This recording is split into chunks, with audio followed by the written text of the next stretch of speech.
Milestone school and কলেজের বিমান দুর্ঘটনার পরে ঔষধের দাম বাড়িয়ে দেওয়া হয়েছে এবং সেই জায়গাতে আমরা দেখেছি 1 লিটার 2 লিটার পানি বিক্রি হয়েছে 600 টাকা করে। আমরা ঘরের মধ্যে এক জায়গায় আগুন লেগে গেলে আপনি যদি সেখানে একটু আলু পোড়া দিয়ে খেতে চান, তাহলে আপনাকে মানুষ সুস্থ মানুষ বলবে না, পাগল বলবে। দ্বিতীয় বৃহত্তর একটা মুসলিম দেশে আমরা মনে হয় এতটা অমানবিক আচরণ মাঝে মাঝে দেখাই, যে আচরণ কখনো অমুসলিমদের মধ্যে কল্পনা করা যায় না। এই আচরণ আমরা দেখাই প্রায় সময়। এটি খুবই অমানবিক একটি আচরণ এবং যেই লোকটা এই কাজ করেছে তার চিরদিনের জন্য ব্যবসা বন্ধ করে দেওয়া দরকার, কারণ সে মানুষই হতে পারে না। একটা মানুষ লোভী হবে, কিন্তু কতটুকুন লোভ আপনি করবেন? একটা মানুষের সন্তান পুড়ে যাচ্ছে, একটা মানুষের সন্তান দৌড়াচ্ছে যেখান থেকে গোশতগুলো ঝুলে ঝুলে পড়ে যাচ্ছে, যার পরনে পোশাক আগুন দিয়ে পুড়ে শরীরের সঙ্গে লেগে গিয়েছে, চামড়াগুলো ঝুলে গিয়েছে। এই দৃশ্য দেখার পরে আপনি টাকা চান কেমনে? আমরা দিন যাচ্ছে এতটা অমানবিক হয়ে যাচ্ছি, দিন যাচ্ছে আর মানুষগুলো আমরা পশুর মতো হয়ে যাচ্ছি। কোরআনুল কারীম আল্লাহ তাআলা আমাদেরকে স্মরণ করিয়ে দিয়েছেন, ওয়াকানাল ইনসানু আজুলা। মানুষ সবচেয়ে বেশি তাড়াহুড়া করে। যখনই আমরা একটু বিপদ দেখি তাড়াহুড়া শুরু করি, কি করে আমরা এই বিপদের সময় ধনী হতে পারবো এই চেষ্টা করি। কোরআনুল কারীম আল্লাহ তাআলা বলছেন, ওয়াকানাল ইনসানু কাফুরা। অধিকাংশ মানুষ সবচেয়ে বেশি অকৃতজ্ঞ হয়।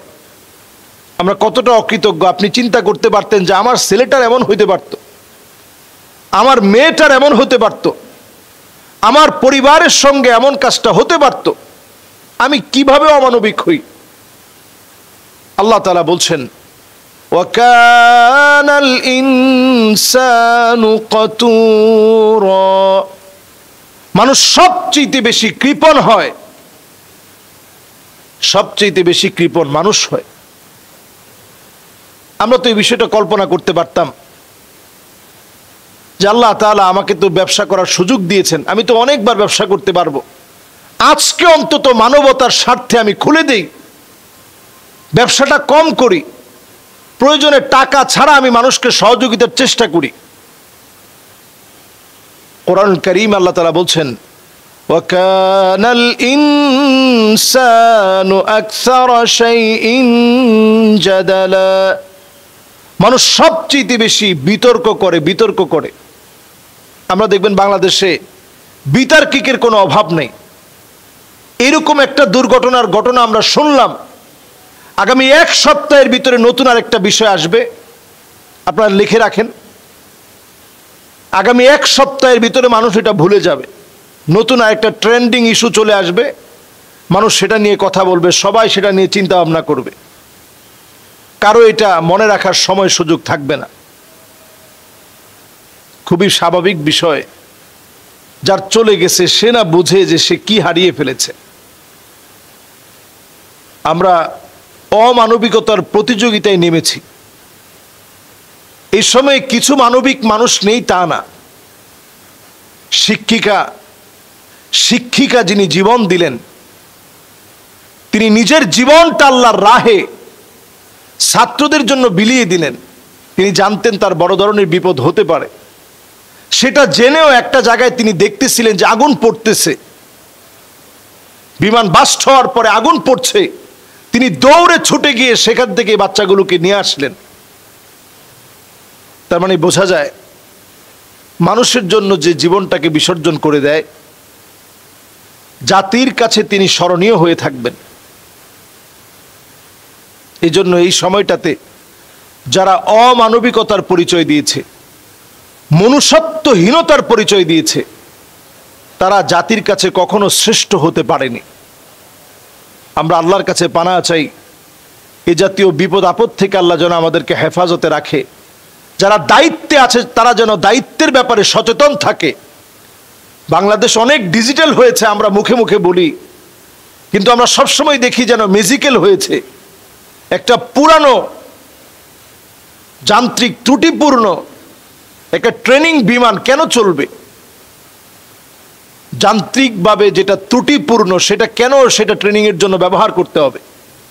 এরপরে আরো একটি বিষয় ভেবে দেখা দরকার,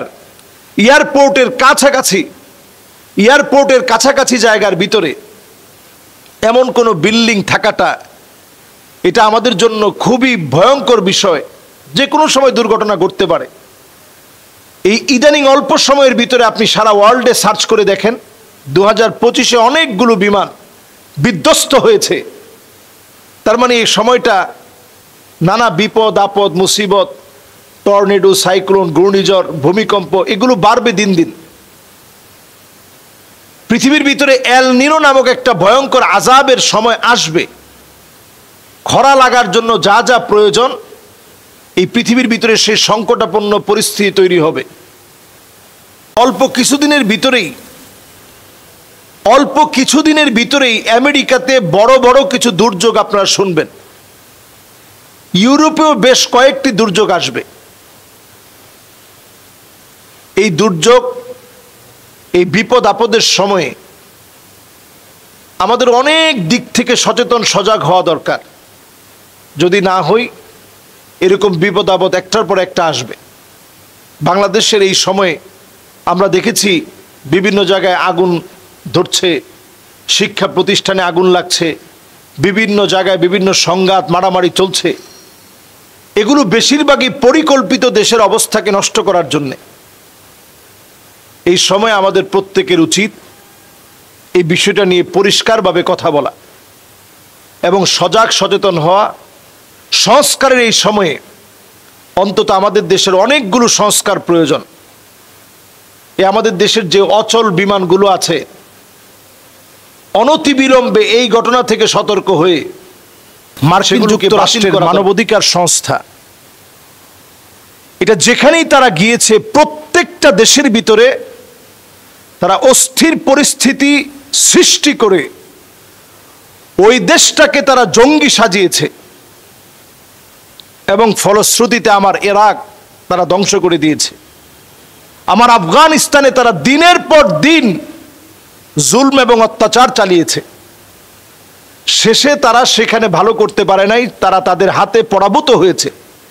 মুসলমানদের দ্বারা তারা পর্যবসিত হয়েছে, মুসলমানেরা বিজয় ছিনিয়ে এনেছে। হঠাৎ করে বাংলাদেশের দিকে তাদের নজর পড়েছে 16টা বছর পরে। ফ্যাসিস্টদের পরে আমরা এই দৃশ্য দেখতে পাচ্ছি।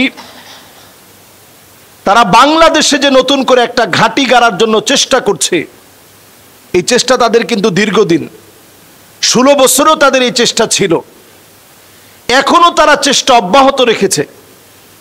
এই চেষ্টায় যদি তারা সফল হয়, বাংলাদেশে কওমি মাদ্রাসা বন্ধ করে দেওয়ার জন্য তারা ষড়যন্ত্র করবে। আলেমদেরকে তারা জঙ্গি সাজাবে।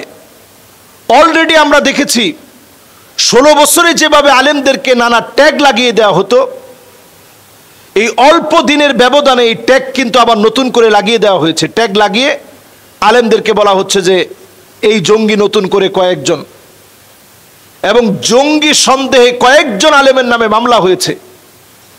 এখন যদি আমরা এই বিষয় নিয়ে কথা না বলি, প্রতিবাদ না করি, আগামী দিন আপনার নামটা প্রথম কাতারে আসবে।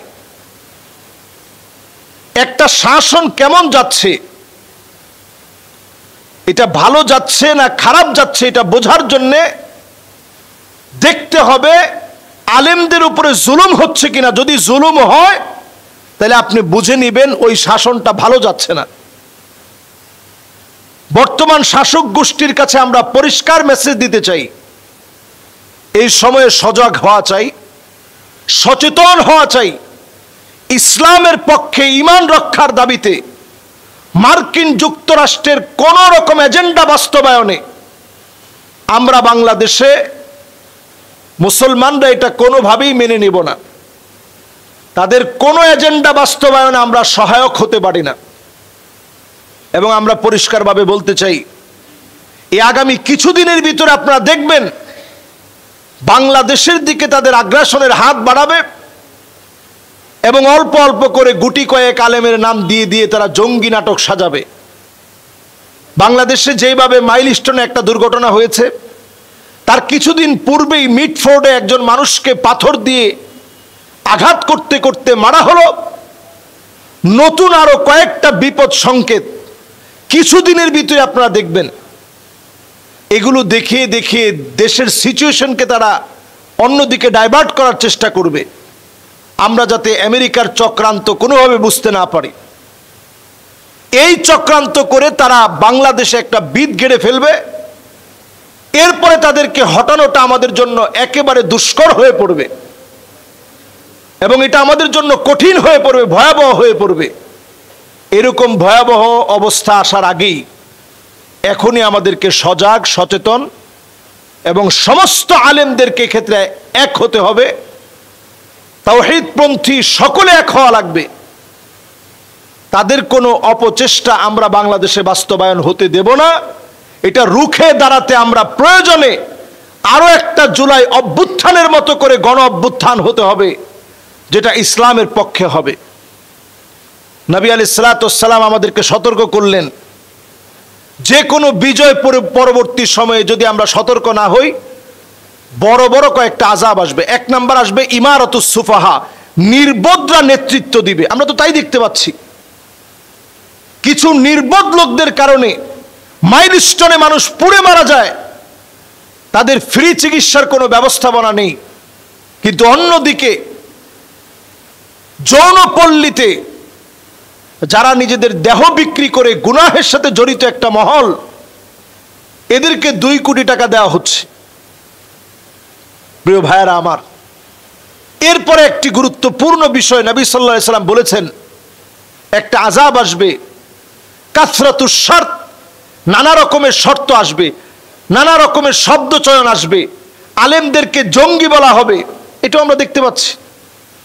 3 নাম্বার বিয়াউল হুকম, টাকার বিনিময়ে হুকুম বিক্রি হবে।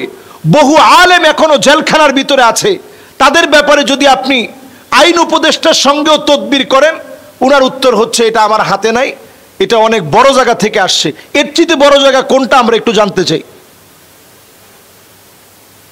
এরপরে আল্লাহর হাবিব বলেছেন ইস্তিগফাফাম বিদ্দাম, চতুর্দিকে রক্তের ছড়াছড়ি হবে, গ্যানোসাইড ছড়িয়ে পড়বে, রক্তারক্তি হয়ে যাবে। এরপরে নবী সাল্লাল্লাহু আলাইহি সাল্লাম 5 নম্বরে বলেছেন কাতিয়াতুর রাহিম, আত্মীয়তার সম্পর্ক ছিন্ন হয়ে যাবে। ভাই ভাইকে চিনবে না, আপন বোনকে চিনবে না, পাড়া প্রতিবেশী চিনবে না। শুধু ক্ষমতার কারণে মানুষ এতটা পাগল হবে, নিজের আত্মীয় স্বজনকে পর্যন্ত মারবে। এরপরে নবী আলাইহিস সালাতু ওয়াস সালাম বলছেন আরেকটি আযাব হচ্ছে এই আযাব নাম্বার 6। নবীজি সাল্লাল্লাহু আলাইহি সাল্লাম বলছেন আকাল্লুহুম ফিকহান, যাদের কোনো বুঝ নাই, জ্ঞান নাই, এরকম ব্যক্তিদেরকে বিভিন্ন পদে বসানো হবে। এটা আপনারা মিলায় দেখেন। সুতরাং আমাদের এই দেশের 24-এর গণ অভ্যুত্থানে যারা জীবন দিয়েছে, যারা পঙ্গুত্ব বরণ করেছে, যারা এখনো হসপিটালের বেডে শুয়ে আছে, এদের সঙ্গে যদি প্রতারণা করতে না চান, এখনই আমাদেরকে সজাগ হওয়া লাগবে, একযোগে আন্দোলন গড়ে তোলা লাগবে। আল্লাহ আমাদেরকে এই ভয়াবহ ভয়ঙ্কর আযাব, যেটা বাংলাদেশের দিকে মার্কিন যুক্তরাষ্ট্র থেকে ধেয়ে আসছে, এই আযাব থেকে আল্লাহ তাআলা ঐক্যবদ্ধ হয়ে এটার প্রতিরোধ করার তৌফিক দান করুক। আমিন। আসসালামু আলাইকুম ওয়া রাহমাতুল্লাহি ওয়া বারাকাতুহু।